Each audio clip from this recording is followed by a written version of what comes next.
প্রিয় বন্ধুরা, আনুমানিক ৩৪০০ আলোকবর্ষ দূরে এক আশ্চর্যজনক নীহারিকা বর্তমান, যাকে আমরা প্রজাপতি নীহারিকা বা বাটারফ্লাই নেবুলা বলে থাকি। বিজ্ঞানীদের কৌতূহলের বিষয় হলো এই নীহারিকা কেন এত সুন্দর বা এমন দেখতে হয়। যখন আপনি নীহারিকার কথা ভাবেন তখন আপনি হয়তো জনপ্রিয় ও জীবন্ত হেলিক্স নেবুলা দেখতে ভালো লাগে, যার কেন্দ্রে রয়েছে এক মৃতপ্রায় তারা এবং তা হইতে গ্যাসের ধারা বাইরের দিকে বিস্ফোরিত হচ্ছে। কিন্তু প্রজাপতি নীহারিকা বা বাটারফ্লাই নেবুলার ক্ষেত্রে তা এমন কেন দেখতে? আসলে আমরা অনেক দূর এবং ধার থেকে দেখি।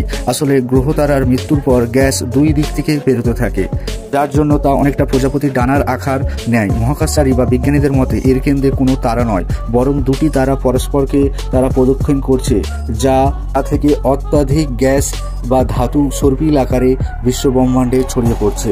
তাই বহু কারণের মধ্যে এই কারণগুলোর জন্যই হয়তো এত সুন্দর লাগে এই আমাদের বাটারফ্লাই নেবুলা। তাই বন্ধুরা, এই রকম সায়েন্সের ভিডিও এবং আরও তথ্যমূলক ভিডিও